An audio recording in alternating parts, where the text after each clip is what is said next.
The Zephyrian Empire had ruled the galaxy for 3 millennia, their crystalline ships casting shadows across 1,000 star systems. Their dominion was absolute, their technology seemingly divine, and their arrogance boundless. They had conquered species after species, reducing entire civilizations to servitude or dust. But they had never encountered anything quite like humanity. Admiral Kefvar stood on the bridge of the Imperial flagship Eternal Dominion, his forearms folded behind his back as he gazed through the viewport at Earth's blue marble. The third planet of the Sol system hung before them like a jewel, unaware that it was about to become an example to the galaxy. The human resistance has been persistent, his aide, Commander Zilrak, observed with the characteristic clicking sound of his species. Perhaps too persistent for mere primitives. Kefvar's mouth opened in what passed for a smile among his kind. Which is precisely why today's demonstration is necessary. The galaxy must see what happens to those who defy the Empire. The execution platform had been constructed in Earth's orbit, a grotesque theater of chrome and energy fields visible from the planet's surface. Billions of beings across the galaxy would witness this moment through the Empire's vast communication network. The message was clear: this is the fate of rebellion. The human girl they had chosen was named Sarah Chen, a 17-year-old from the lunar colonies who had been captured during a supply run to the Resistance. She was small by human standards, barely reaching the shoulder of her Zephyrian guards, with dark hair that caught the light of Earth's sun. Her crime was simple: she had refused to reveal the location of a human supply cache, even under interrogation.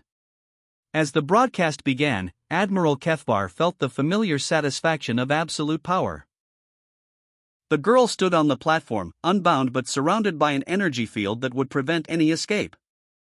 Her execution would be slow, ceremonial, designed to break the spirit of her species and serve as a warning to the galaxy. Citizens of the Empire, Kefvar's voice echoed across space, translated into 1,000 languages, witness the price of defiance.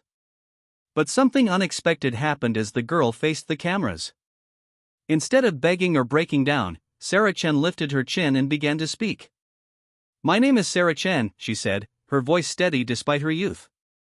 "I am 17 years old, and I am human. I want every person watching this to know that we are not afraid of you." The Admiral gestured for the guards to proceed, but Sarah continued speaking, her words carrying across the galaxy. "You think you're showing your strength, but you're showing your weakness. You're so afraid of us that you have to murder children on live broadcast. You're so terrified of what humanity represents that you can't even let us exist. What happened next would be analyzed by historians for generations." As the execution beam activated, something extraordinary occurred across the galaxy. The broadcast, intended to demonstrate Imperial power, instead became a catalyst. On Altair 7, the enslaved Vorthan workers put down their tools and walked away from the crystal mines. On Proxima Station, the Kalari dock workers sabotaged the Imperial supply ships. Across 100 worlds, 1,000 species that had lived under Zephyrian rule for centuries suddenly remembered what freedom felt like. But the real shock came from space itself.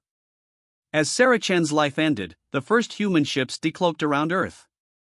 They had been waiting, hidden by technology the Empire didn't know humanity possessed. These weren't the primitive vessels the Zephyrians expected, but sleek craft that seemed to bend light around them. "Impossible," Commander Zilrak whispered as his sensors finally detected them. "Where did they get this technology?" The answer came in the form of a transmission from the lead human vessel. The face that appeared on their screens was weathered and scarred, belonging to an older human male with steel-gray eyes. "Admiral Kefvar," the human said, "I am Captain Marcus Webb of the Terran Defense Force. You just made the biggest mistake in your Empire's history." What the Zephyrians hadn't realized was that humanity's greatest strength wasn't their technology or their weapons, it was their ability to inspire others. For months, human diplomats had been secretly meeting with oppressed species across the galaxy, sharing their plans, building alliances, waiting for the right moment. Sarah Chen's execution became that moment. The first Imperial ship to fall was a cruiser near Vega, torn apart by weapons that seemed to ignore their shields. The second was destroyed by its own enslaved crew, who had suddenly found the courage to revolt. By the 4th minute after Sarah's death, 17 Imperial vessels were burning in the void. Admiral Kefvar watched in horror as his communication systems lit up with reports of uprisings across the galaxy. The Thornax had seized their homeworld. The Zelani had destroyed the Imperial garrison on their moon. Species that had been conquered centuries ago were suddenly fighting back with a ferocity that caught the Empire completely off guard. How, he demanded, his voice breaking. How did one primitive species do this? Captain Webb's image reappeared on his screen. You never understood us, Admiral. You thought we were just another species to be conquered.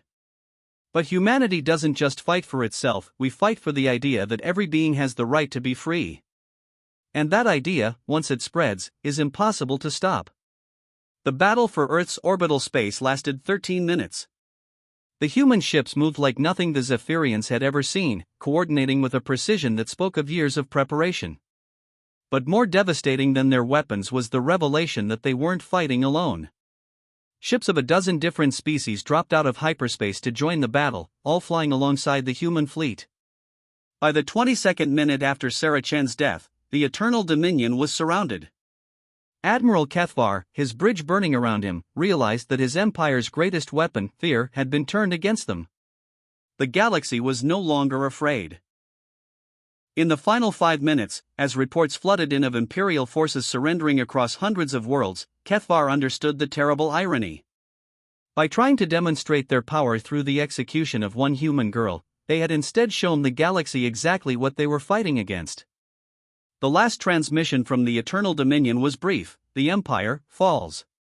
27 minutes after Sarah Chen died, the Zephyrian Empire ceased to exist. But her words, carried across the galaxy on the Empire's own network, would echo for generations: we are not afraid of you.